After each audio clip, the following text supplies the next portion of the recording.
అందరం ఒక్కసారి దేవునికి స్తోత్రాలు చెల్లించుదాం. హల్లెలూయా, ప్రైజ్ ది లార్డ్, హల్లెలూయా. యేసువా వందనం, యేసువా స్తోత్రం, తండ్రి వందనం, తండ్రి స్తోత్రం, తండ్రి స్తోత్రం, ఆత్మదేవా వందనం, ఆత్మదేవా వందనం, ఆత్మదేవా స్తోత్రం, ఆత్మదేవా స్తోత్రం. హల్లెలూయా, హల్లెలూయా, praise the Lord, praise the Lord, హల్లెలూయా, హల్లెలూయా, హల్లెలూయా, హల్లెలూయా. దివ్య కారుణ్య ప్రభువా వందనం, దివ్య కారుణ్య ప్రభువా వందనం, దివ్య కారుణ్య ప్రభువా స్తోత్రం, దివ్య కారుణ్య ప్రభువా స్తోత్రం, దివ్య కారుణ్య యేసువా వందనం, దివ్య కారుణ్య యేసువా వందనం, దివ్య కారుణ్య యేసువా స్తోత్రం, దివ్య కారుణ్య యేసువా స్తోత్రం. హల్లెలూయా, హల్లెలూయా, praise the Lord, praise the Lord, హల్లెలూయా, హల్లెలూయా, praise the Lord, praise the Lord, హల్లెలూయా, హల్లెలూయా, praise the Lord. Praise the Lord. క్రీస్తునాథుని యందు మిక్కిలి ప్రియ సహోదరి సహోదరులారా, క్రీస్తు భగవానుడు ఈ లోకానికి వచ్చి నీకు నాకు కూడా దేవుని యొక్క ప్రేమని, దేవుని యొక్క కారుణ్యాన్ని చవిచూచేటట్లుగా మనకి వ్యక్తపరిచాడు, మనకు నేర్పించాడు. ప్రియులారా, ప్రపంచాన్ని గడగడలాడించినటువంటి రాజులలో, మహారాజులలో, చక్రవర్తులలో ఒకళ్ళు ఫ్రాన్సు దేశాన్ని పరిపాలించినటువంటి నెపోలియన్ బోనపార్టే అనేటువంటి చక్రవర్తి. ఆయన కూడా అలెగ్జాండర్ మహారాజు లాగానే ప్రపంచాన్ని గడగడలాడించాడు. ఫ్రాన్సు దేశాన్ని పరిపాలిస్తూ ఆ పరిసర దేశాలన్నిటినీ కూడా ఆయన కైవసం చేసుకున్నాడు. అయితే చివరికి ఆయన వాటర్లూ అనేటువంటి ప్రాంతంలో యుద్ధంలో దారుణంగా ఓడిపోయి చివరికి సెయింట్ హెలెనా అనే ద్వీపములో ఆయన ఇదిగో శిక్షను అనుభవిస్తూ ఉండగా, సెయింట్ హెలెనా అనే ద్వీపములో ఆయన శిక్షను అనుభవిస్తూ ఉండగా ఆయన చుట్టూ చేరినటువంటి జనరల్స్ తోటి ఆయన ఒకానొక సందర్భంలో ఈ విధంగా అన్నాడట. ఏమిటి అంటే, నేను అలెగ్జాండర్ మహారాజు, సీజరు అంటే కైజరు, అదేవిధంగా చార్లమానియా ఇట్లాంటి మహారాజులందరూ కూడా కత్తితో, పౌరుషంతో, బలంతో, శక్తితో ప్రపంచాన్ని జయించాలి అని ప్రయత్నం చేశాం. కానీ ఈ లోకములో ఒక వ్యక్తి ఉన్నాడు, ఈ లోకములో ఒక వ్యక్తి ఉన్నాడు. ఆయన కత్తిని వాడలేదో, ఆయన బలాన్ని వాడలేదో, కానీ ఆయన ఏర్పాటు చేసిన రాజ్యం ఇప్పటికీ కూడా కొనసాగుతూనే ఉంది. ఆయన వాడినటువంటి ఆయుధం ఏమిటి అంటే ప్రేమ, కారుణ్యము. ఆయనే యేసు ప్రభు అని చెప్పాడట. మా రాజ్యాలు కూలిపోయాయి, మా రాజ్యాలు అంతమయ్యాయి, మా యొక్క పరిపాలన అంతమైపోయింది, కానీ కారుణ్యముతో కట్టబడినటువంటి, ప్రేమతో నిర్మించబడినటువంటి ఆ యేసయ్య రాజ్యం ఇంకా పెరుగుతూనే ఉంది అని చెప్పాడట. నిజమే ప్రియులకు దేవుని బిడ్డలారా, క్రీస్తునాథుడు ఈ లోకానికి వచ్చి దైవ రాజ్యాన్ని కారుణ్యము, ప్రేమ అనే పునాదుల మీద ఆయన ఏర్పాటు చేశాడు. కాబట్టి రాజులు గతించారు, రాజ్యాలు గతించాయి, వారికి ఉన్నట్టు చరిత్ర కూడా గతిస్తూ ఉంది. కానీ కారుణ్యము, ప్రేమ అనే పునాదుల మీద నిర్మించినటువంటి యేసయ్య సామ్రాజ్యము, దైవ రాజ్యము ఇంకా పెరుగుతూనే ఉంది, ఇంకా పరిడవిల్లుతూనే ఉంది. ప్రియులకు దేవుని బిడ్డలారా, దేవునికి ఒక స్వభావం ఉందండి. నీకు నాకు ఏ విధంగా ఒక స్వభావం ఉందో, ఒక వ్యక్తిత్వం ఉందో, దేవునికి కూడా ఒక స్వభావం ఉంది.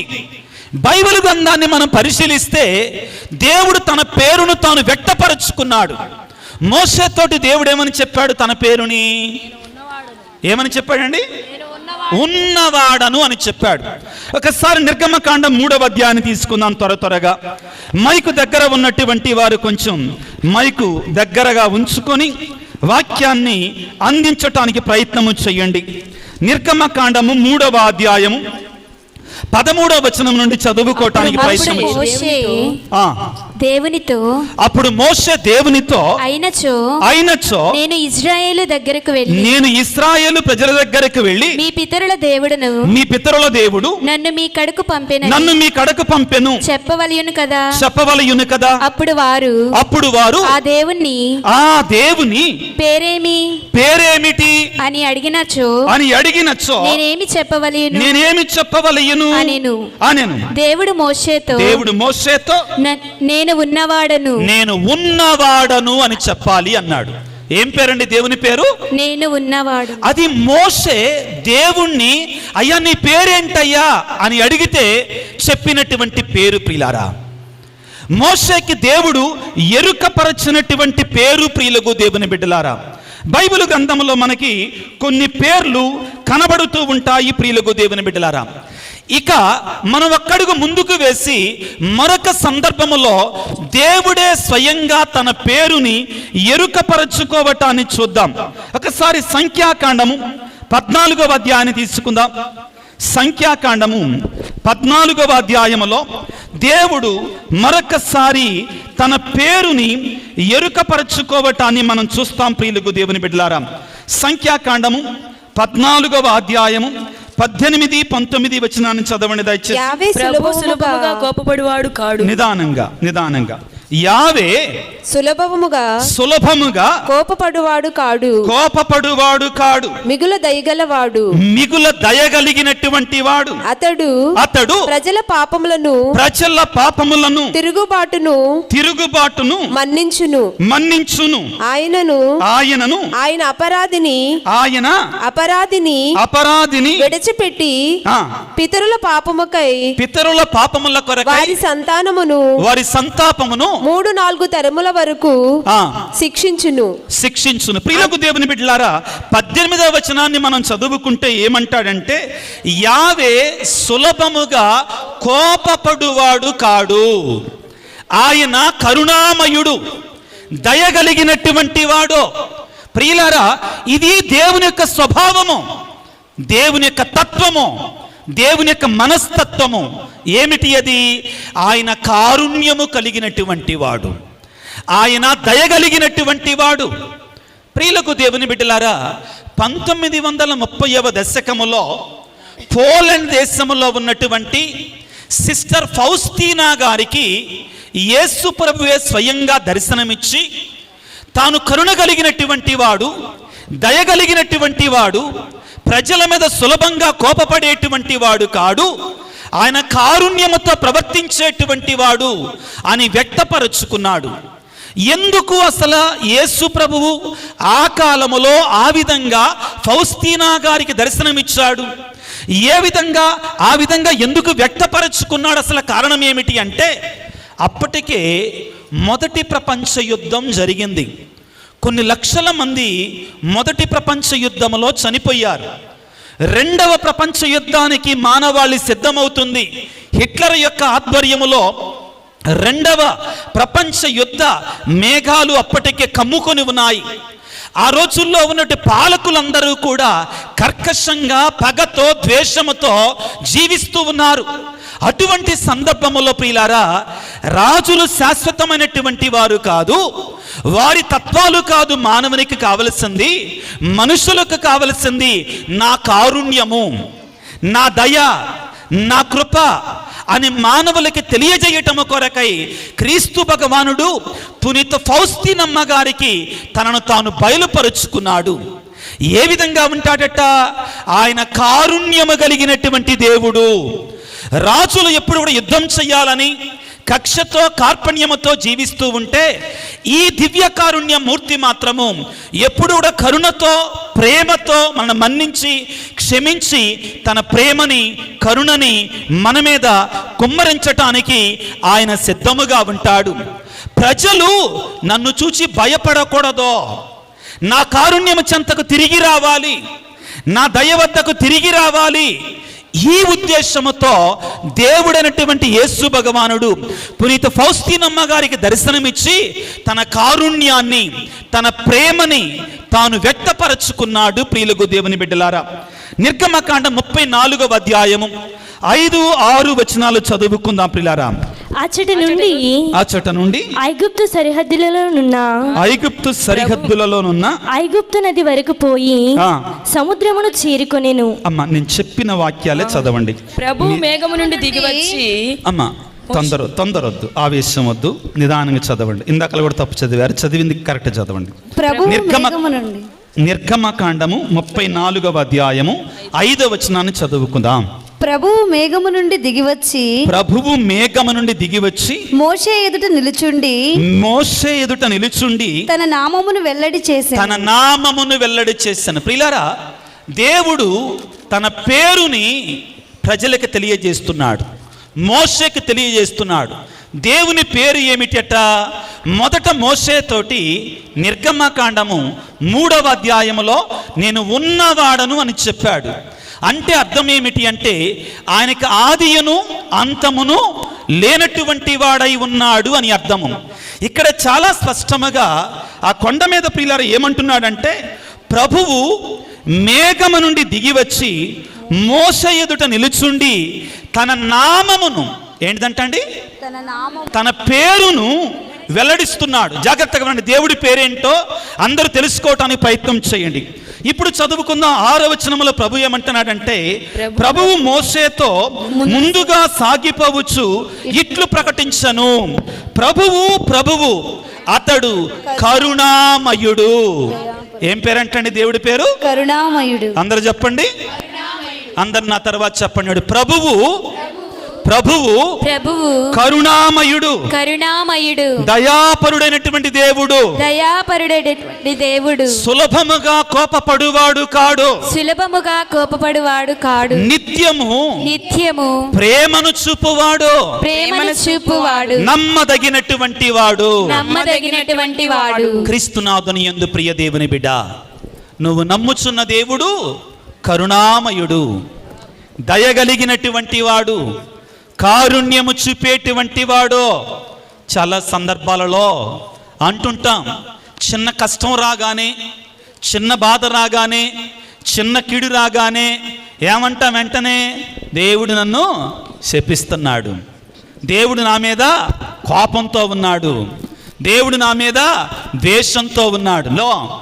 నువ్వు నమ్మినటువంటి దేవుడు ప్రేమామయుడు, స్వయంగా తన పేరుని తానే తెలియజేసుకుంటున్నాడు.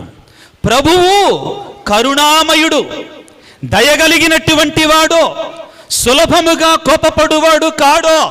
ప్రియులారా, దివ్య కారుణ్య మహోత్సవాన్ని కొనియాడుతుండగా, ఆ యేసు దివ్య కారుణ్య పండగను కొనియాడుకుంటుండగా మనందరము కూడా మొట్టమొదటిగా తెలుసుకోవలసిన సత్యం ఏమిటి అంటే, నేను నమ్మిన దేవుడు, నేను విశ్వసిస్తున్న దేవుడు కరుణామయుడైనటువంటి దేవుడు, జాలి కలిగినటువంటి వాడు, సులభంగా నా మీద కోపపడేటువంటి వాడు కాడు.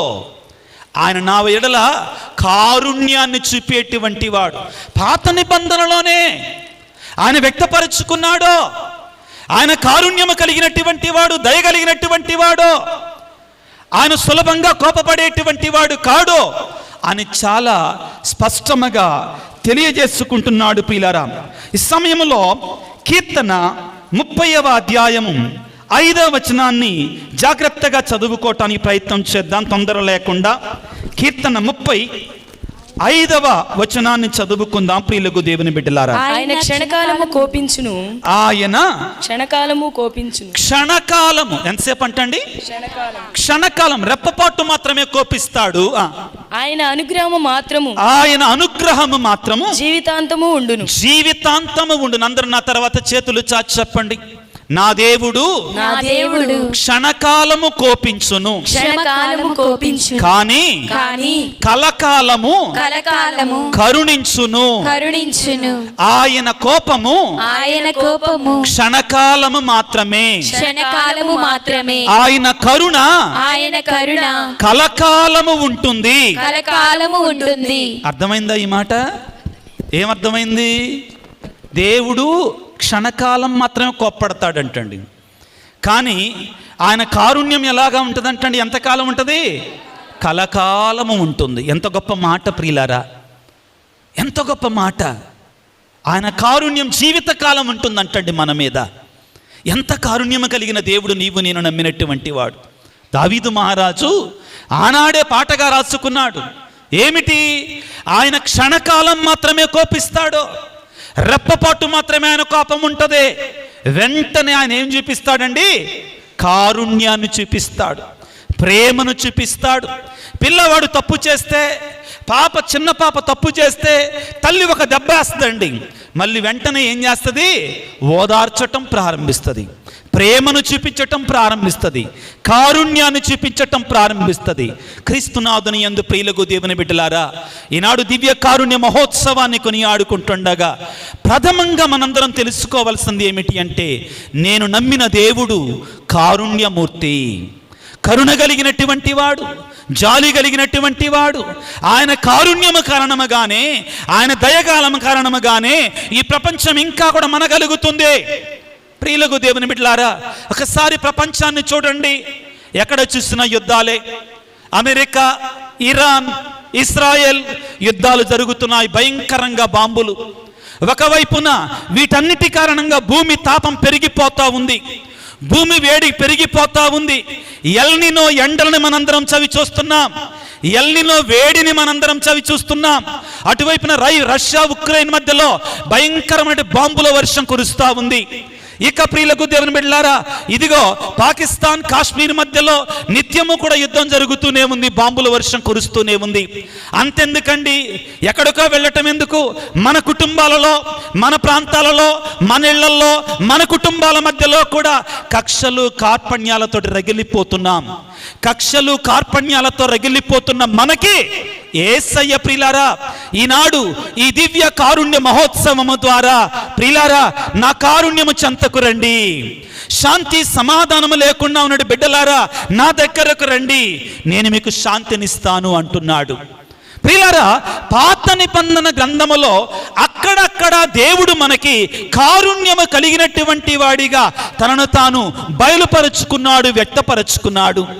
కానీ పాత నిబంధనలో కొన్ని సందర్భాలలో దేవుడు శపించేవాడిగా, శిక్షించేవాడిగా, వారి వారి పాపాలకు తగినట్లుగా దండించేవాడిగా కూడా మనకు కనబడతాడు.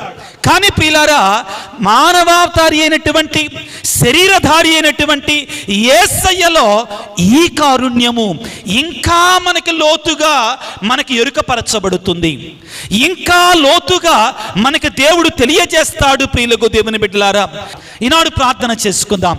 ఓ దివ్య కారుణ్య ప్రభువా, ఓ మహాశక్తి సంపన్నుడైనటువంటి, ఓ ప్రేమామయుడైనటువంటి, ఓ కారుణ్యమగిలిన దేవా, మమ్ము దీవించండి, మా కుటుంబాలను దీవించండి, మా విచారణ దీవించండి, ఈ ప్రాంతాన్ని దీవించండి, ఈ ప్రపంచాన్ని దీవించండి.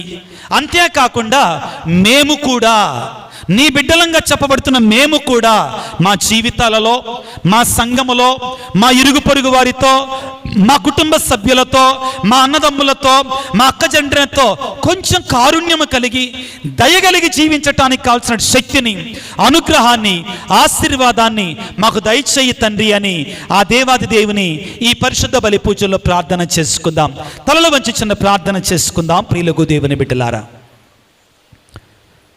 సర్వశక్తిమంతుడా, సర్వోన్నతుడా, ఓ దివ్య కారుణ్యమూర్తి, మా ఈ పుణ్యక్షేత్రం మీద వెలసి మా ఈ ప్రాంతాన్నంతటినీ కూడా, మా విచారణని నీ దివ్య కారుణ్యముతో నింపుతున్నందుకు గాను నీకు వేలాది వందనాలు, స్తుతులు, స్తోత్రాలు. దేవా, లోకమంతా శాంతి లేక, సమాధానము లేక, కక్షలు కార్పణ్యాలతో, దారుణమైన భయంకరమైన యుద్ధాలతో కలుషితమైపోయింది ప్రభువా. కుటుంబాలలో, వ్యక్తుల మధ్యలో శాంతి సమాధానం లేదయ్యా. ఎంతోమంది అశాంతితో, సమాధానం లేకుండా జీవిస్తూ ఉన్నారు. ప్రేమమయుడా, దివ్య కారుణ్యమూర్తి, నీ గాయపడిన హస్తాలని మా మీద చాచి ఉంచండి. నీ గాయపడిన హస్తాల నుండి కారే పరిశుద్ధ రక్తముతో మమ్మ అభిషేకించండి, మమ్మ ఆశీర్వదించండి. ఈనాడు ప్రభువా, ఈ మహోత్సవములో పాల్గొనటానికి విచ్చేసినటువంటి నీ బిడ్డలందరిని దీవించండి, ఆశీర్వదించండి. ముఖ్యంగా అనారోగ్యముతో బాధపడుతూ జీవితంలో ఒక నమ్మకం లేక, ఒక ధైర్యం లేకుండా నిరుత్సాహపడిపోతున్న వారందరినీ కూడా నీ దివ్య కారుణ్య హస్తాలతోటి తాకి స్వస్థపరచండి, ఆశీర్వదించి ఆరోగ్యముతో నింపండి. కుటుంబాలను నీ శాంతితో, సమాధానముతో, నీ కారుణ్యముతో నింపండి. నీ సన్నిధికి వచ్చిన ప్రతి బిడ్డను ప్రభువా నీ దయతో, నీ ఆశీర్వాదాలతో, నీ దీవెనలతో నింపండి ప్రభువా. ముఖ్యంగా మా ఈ పుణ్యక్షేత్రాన్ని దీవించండి, ఈ పుణ్యక్షేత్రానికి వచ్చే భక్తులను దీవించండి, ఈ విచారణను దీవించండి. విచారణ గురువును, ఈనాడు మాకు దివ్య పూజ సమర్పించడానికి విచ్చేసినట్టు ఫాదర్ బాలాజీని, తదితర గురువులందరినీ కూడా ప్రత్యేకంగా ఆశీర్వదించి నీ కారుణ్యముతో మమ్మ నింపండి. నీ కారుణ్యానికి మేము సాక్షులుగా జీవించటానికి కావలసిన పరిశుద్ధాత్మ అభిషేకాన్ని మాకు దయచేయండి తండ్రి. మరొకసారి ప్రభువా ఇక్కడ చేరిన బిడ్డలందరినీ కూడా దీవించి ఆశీర్వదించి కాపాడమని, ఈ పండగను ఎటువంటి లోటు లేకుండా జరిపించమని మా నాథుడైన క్రీస్తు ద్వారా వేడుకొనుచున్నాము తండ్రి. ఆమేన్.